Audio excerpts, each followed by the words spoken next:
My name is Carol Ann Gittens, and I am the Interim Dean for the School of Education and Counseling Psychology, and I'd like to welcome you all to the event today. Holidays that starred Deborah Messing, Alfred Molina, John Leguizamo, Luis Guzman, and it won him a prestigious Alma Award. His writing and acting credits include the nationally acclaimed stage play, Latino Thought Makers, which was on Broadway, and he is one of only 3 Latinos to ever write and star in their own play on Broadway. Najera is a highly sought-after speaker addressing topics through comedy such as diversity, entertainment, media, politics, and more. Now I'd like to have us all watch a short video clip, which I'm going to have them turn on now, and then we'll bring up our speaker. When he speaks, people listen. And we're going to start things off with Rick Najera. Rick Najera. Rick Najera. Rick Najera. He's an award-winning writer, actor, director, producer, Comedian, actor, and director. Writer with credits in film, television, theater, and Broadway. He's now written a memoir about his experiences in a new book called, love this title, Almost White. Born with only a pan and a Mexican last name. He's mostly...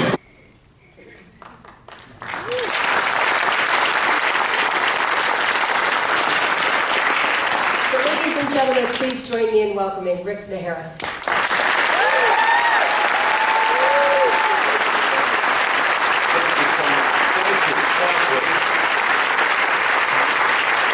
Santa Clara University, amazing. The first annual Latino Education Summit.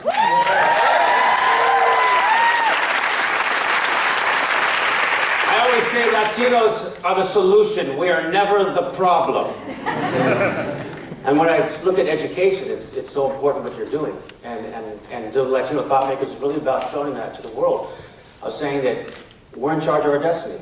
We have a lot to add to this country. We're a part of this country. We're not uninvited guests to a wedding. We belong here. This is our land.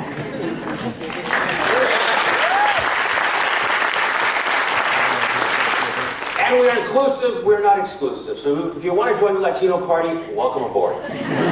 We will let you in every time. No problem at all.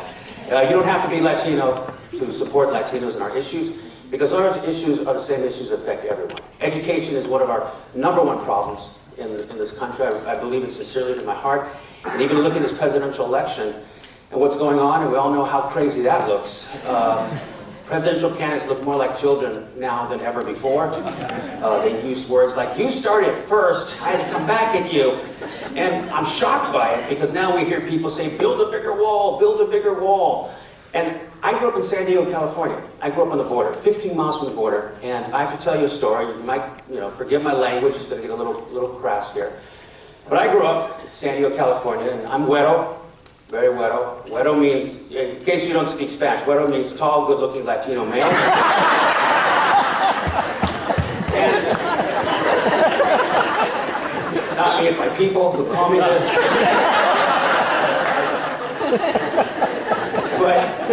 But being güerito, I didn't look up at what people thought Latinos were. And I grew up in La Mesa, California. La Mesa, California, we came from the barrio Logan Heights, barrio. My grandmother was a union organizer, and my grandfather was a cockfighter. That means roosters, for those who want to know. He was old school. He's from Chihuahua, Mexico, and New Mexico, and he taught me a lot. They both did. And I have to tell you, 2 of my cousins are married to Cesar Chavez's daughters.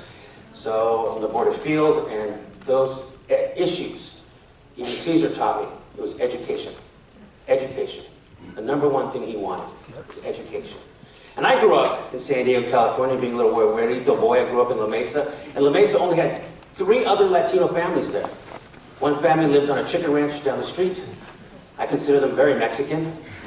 I saw a chicken walk through the man's front room like I was a guest.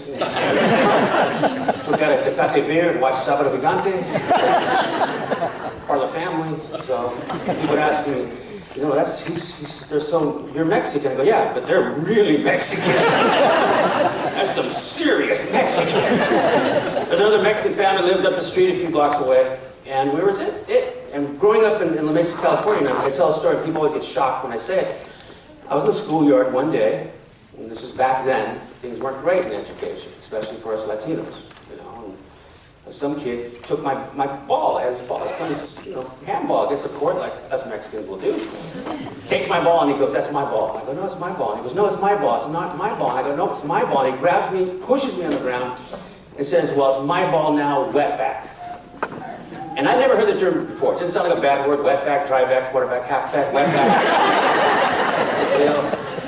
So just to play it safe, I kick his ass. So, a little Oscar De Hoya in me, and he was down. Teacher runs up. "Oh my God, why'd you hit Bradley? Why'd you hit Bradley?" I said, "Because he called me a wetback." And she goes, "Are you Mexican?" I said, "Yes." And she says, "Well, then you are a wetback." That was back then. And I apologized to Bradley. "Sorry, I didn't realize a wetback." You know. I didn't think it sounded bad either. "I'm sorry to beat you up." Crying in a corner, it looks really bad. And there I am. And now, here's the nice part of that story. The other wetbacks, 2 families. One was Juan Vargas, who's now a congressman in Congress.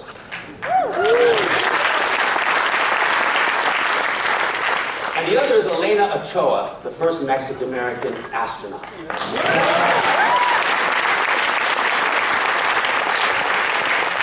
And there's me.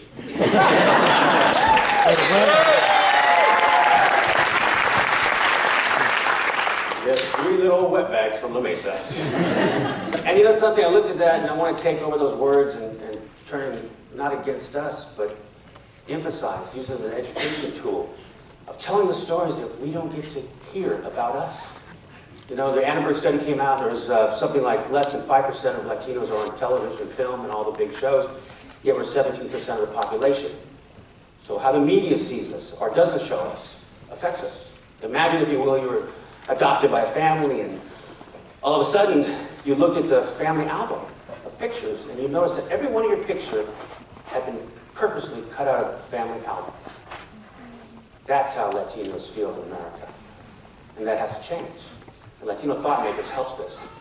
And some of the best people I bring to the show that we get to talk to, it's really a chance to know them better. This guest, I have to tell you, because I'm just going to be very real with you guys today, because I'm with Latinos, okay? So this is a family event, you know, kick off your shoes, hang out with us, pull the menudo to the side, and we're going to talk and argue and discuss, and that's the good part. This man in particular I've known for as long as I can remember. You know, funny story, we came up, we're flying up here to the Bay Area. And I'm with Eddie, and we're going, and I take out my passport, and he looks at me and goes, "Oh, I forgot my ID." I said, "What?" I go, "You're about to feel what it's like to be Mexican." TSA don't give a damn. So we go up there, and of course everyone recognizes, "Eddie, Eddie, Eddie." Even the TSA guys, "Eddie, oh, Mr. Olmos, take a picture." And he goes, "Oh, I don't have my ID card." All of a sudden it's like, TSA check over here. Possible terrorist situation. We've got a big güero and Edward James Olmos, only is him. And he has no luggage. So we go through all